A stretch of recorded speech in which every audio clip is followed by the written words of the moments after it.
Set பண்ணிட்டாங்கல்ல. இது of பண்ணிடாதீங்க. ஒன்று மட்டும் ஆஃப் பண்ணிட்டு ஒன்று.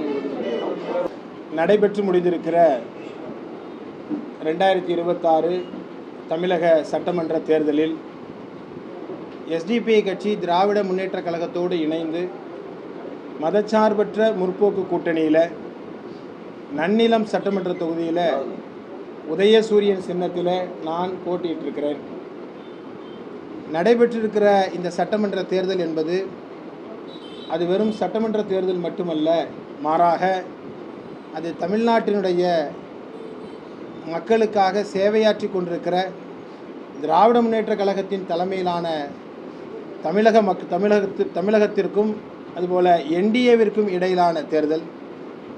எனவே இந்த தேர்தலில் மே மாதம் 4ஆம் தேதி வரவிருக்கிற தேர்தல் முடிவுகள் நிச்சயமாக மதச்சார்பற்ற முற்போக்கு கூட்டணி, திராவிட முன்னேற்ற கழகத்தின் தலைமையிலான இந்த கூட்டணி வெல்வோம் 200 படைப்போம் வரலாறு என்பதை உறுதிப்படுத்துகிற தேர்தலாக அமையும்.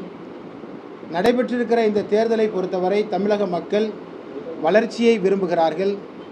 திராவிட மாடல் நல்லாட்சியை நடத்தி கொண்டிருக்கிற திராவிட மாடல் நாயகர் தமிழகத்துடைய முதல்வர் மாண்புமிகு அண்ணன் தளபதி அவர்கள் மிகச்சிறப்பான ஆட்சியை கடந்த 5 ஆண்டுகளிலே தந்து மிகச்சிறப்பான நலத்திட்டங்களை, அதிலும் குறிப்பாக இந்தியாவே திரும்பி பார்க்கிற அளவிற்கு நலத்திட்டங்களை செயல்படுத்தியிருக்கிறார். இந்த நலத்திட்டங்கள் அடித்தட்டு மக்கள் வரை இப்பொழுது சென்றிருக்கிறது. அதிலும் குறிப்பாக வாக்காள பெருமக்களாகிய பெண்கள் இதனை முழுவதுமாக வரவேற்றிருக்கிறார்கள். இது தொடர வேண்டும் என்று விரும்புகிறார்கள். இப்படி ஒரு அரசு தமிழக மக்களுக்கு அவசியம் என்று விரும்புகிறார்கள். ஒன்றிய அரசு நடத்தி கொண்டிருக்கிற அந்த காட்டு தர்பார், காட்டு அராஜக ஆட்சிக்கு எதிராக தமிழக மக்களை காக்கிற அரணாக தமிழக அரசு, தமிழகத்துடைய முதல்வர் செயல்பட்டு கொண்டிருக்கிறார் என்பதாக அவர்கள் விரும்புகிறார்கள், நம்புகிறார்கள்.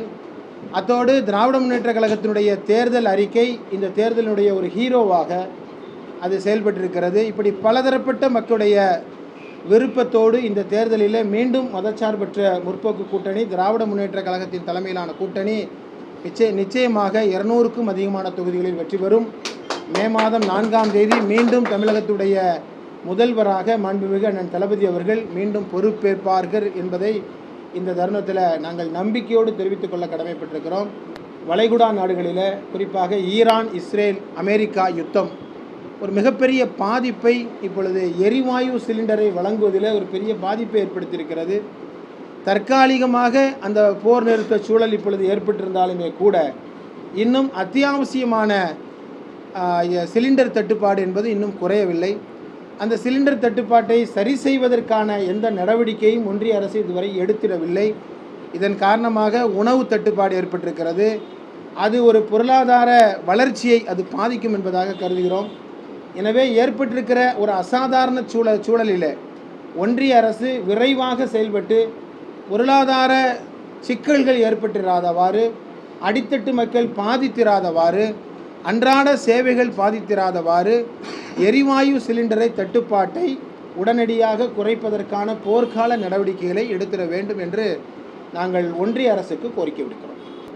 அது தேர்தல் ஆணையத்தை பொறுத்தவரை அது ஏற்கனவே தமிழ்நாட்டுடைய தேர்தல் ஆணையம் பாஜகவுடைய கூட்டணியாக மாறிட்டு, இந்த சூழலில் ஆளுங்கட்சியினுடைய செயல்பாடுகள் எல்லாவற்றையும் முடக்குகிற நடவடிக்கைகளை தான் தேர்தல் ஆணையம் நடத்தியது. குறிப்பாக நான் போட்டியிட்ட நன்னிலம் சட்டமன்ற தொகுதியில் எங்களுக்கு எந்த விதமான பிரச்சார அனுமதியும் தருவதில்லை. ஆனால் அதிமுகவுடைய வேட்பாளருக்கு எல்லா விஷயத்தையும் அவங்க ரொம்ப ஃப்ரீயாக விட்டுருந்தாங்க.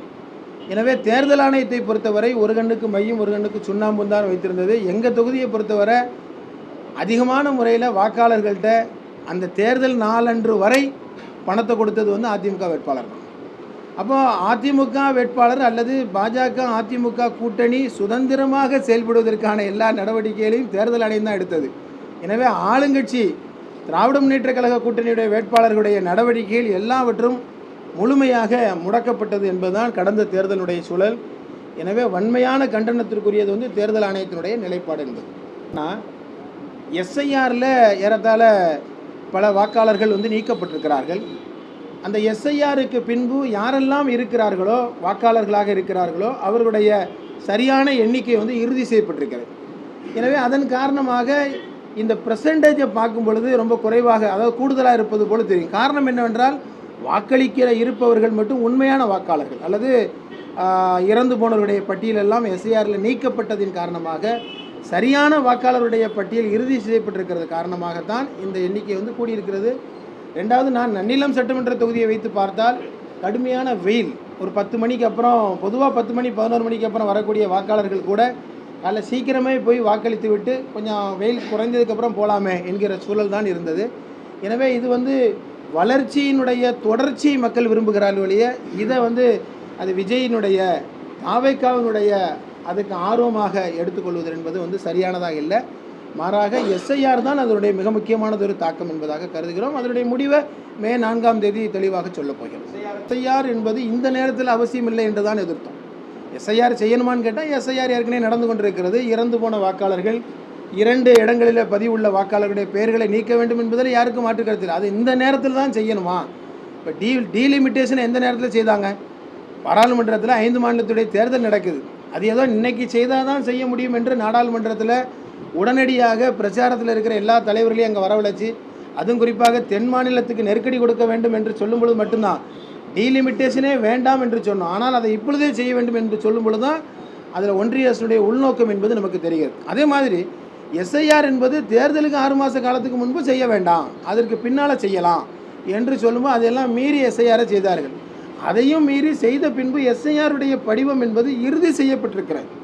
எனவே தான் இறுதி செய்யப்பட்ட வாக்காளர்கள், இருக்கிற வாக்காளர்கள் வெயிலுடைய காரணமாக வேகமாக வாக்களிக்க வேண்டும் என்று வந்திருக்கிறார்களே, அது மாற்றம் வேண்டும் என்பதாக சொல்லி தாவேக்காவினர் பிரச்சாரம் செய்வதோ அல்லது நாங்கள் வந்ததுனால தான் இங்கே வந்து எல்லா வாக்காளர்களும் அதிகமாக ஆர்வமாக வாக்களிக்க வந்திருக்கிறார்களோ என்று சொல்வதெல்லாம் உண்மையில்லை. நேரடியாகவே நான் இதை களத்தில் பார்த்தேன், வாக்காளர்களோடு பேசினேன். ரொம்ப வெயில் கடுமையாக இருக்குது, அதனால் சீக்கிரமாக வாக்களிச்சுட்டு செல்வோம் என்பது தான் களத்திலுடைய யதார்த்தம் வழியே. தாவேக்காவுக்கு சாதகமான வாக்களிப்பு என்பது வந்து அது உண்மை அல்ல. இந்த தேர்தலை பொறுத்தவரை ரொம்ப தெளிவாக இருக்கிறார்கள். யார் வர வேண்டும் என்பதை போல யார் வரக்கூடாது என்பதில் ரொம்ப தெளிவாக இருக்கிறாங்க.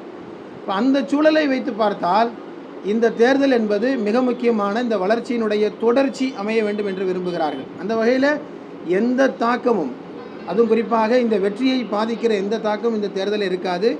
பல இடங்களில் அப்படி ஒரு தாக்கம் இருப்பது போல செய்திகளில் சொல்லப்பட்டாலும் கூட முடிவு அவ்வாறு அமையாது என்பதாகத்தான் நான் கருதுகிறேன். முழுக்க திமுக கூட்டணியினர் எல்லோரும் விழிப்போடு இருக்கிறார்கள். இதுவரைக்கும் உள்ள எல்லா நடவடிக்கைகளிலும் திமுகவினுடைய கூட்டணி கட்சிகளுடைய நடவடிக்கைகளை ரொம்ப டைட் பண்ணாங்க.